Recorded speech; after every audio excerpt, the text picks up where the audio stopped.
Bom dia, boa tarde ou boa noite. Eu não sei o horário que você vai estar assistindo esse vídeo. Você sabe onde eu estou neste momento? Não sei. Eu estou aqui numa plantação de milho, no meio de um milharal, para te lembrar algo importante sobre as primeiras civilizações.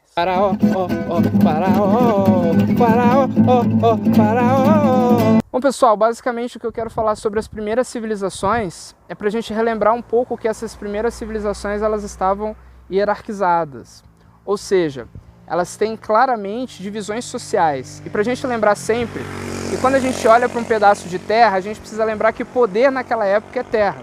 Ou seja, se poder é terra e a gente está numa transição, pensa comigo essa transição.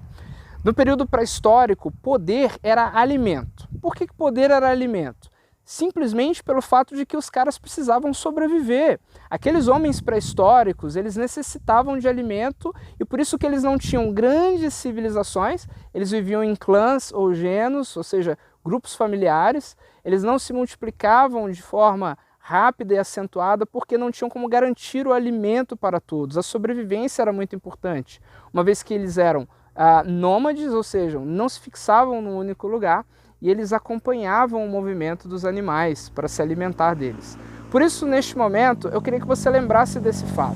Poder para essas pessoas era alimento. Por isso que aquela primeira sociedade, ela é uma sociedade totalmente matriarcal. Por que matriarcal? Porque as mulheres eram quem conduziam os alimentos. Os homens caçavam, colhiam, mas eram as mulheres que decidiam de que maneira esse alimento ia ser dividido, de que maneira esse alimento ia ser compartilhado e armazenado. Por isso, a sociedade inicial era matriarcal.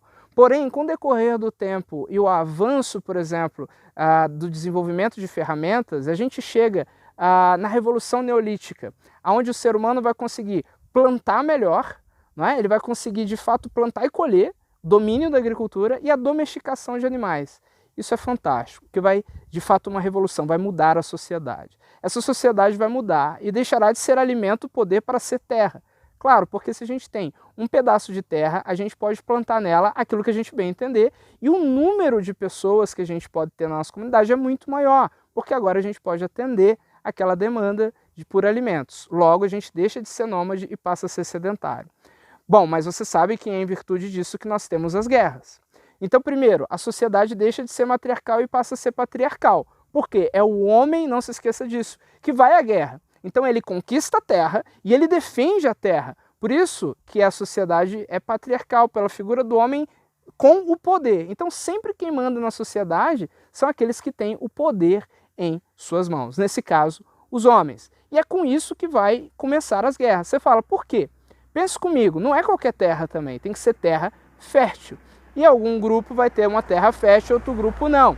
Por isso que a gente chama as primeiras sociedades, sociedades de regadio ou sociedades hidráulicas, porque elas sempre vão buscar nascer próximas aos rios. Pensa no Egito, perto do rio Nilo. Pensa lá na Mesopotâmia, os povos mesopotâmicos estão no rio Tigre, no rio Eufrates, e tantos outros rios ao redor do mundo vão dar início ao surgimento dessas sociedades, pela fertilidade da terra. Mas se lembre sempre que nessas guerras, quem é que vai compor a elite? O grupo que vai compor a elite sempre será aquele que conquista.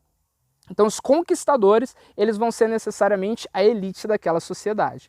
E os conquistados, eles vão ser escravos ou as classes mais baixas, porque eles vão ser submetidos a esse tipo de trabalho. Então isso é para lembrar você nesse aspecto que a sociedade começa a se organizar. As primeiras civilizações vão começar a surgir na transição da pré-história para a Idade Antiga. E o que a gente tem a partir daí?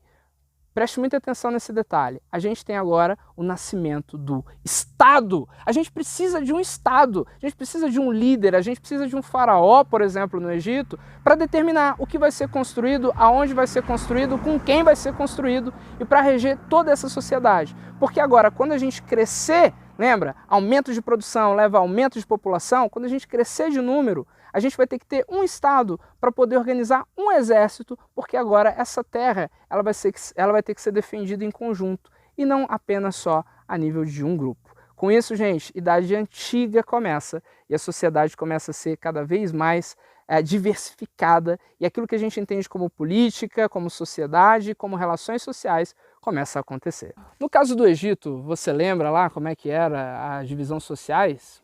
A gente costuma ter uma música para lembrar disso daí, e aqui os camponeses trabalhando, os camponeses trabalhando na fazenda de café. A música, fazenda de café não, no milharal. A música, coitado do pobre, eu realmente não sirvo para ser camponês. Você lembra da música? Tem uma música muito fácil para você lembrar as sociedades, as classes sociais do Egito Antigo. E a gente fala assim, ó, vamos comigo? Faraó, ó, ó, faraó, faraó, ó, ó, faraó, faraó, ó, ó, faraó, faraó, ó, ó, faraó. Vai, nobres, sacerdotes, escribas, classes dominantes, artesãos, felazes, escravos, classes dominadas.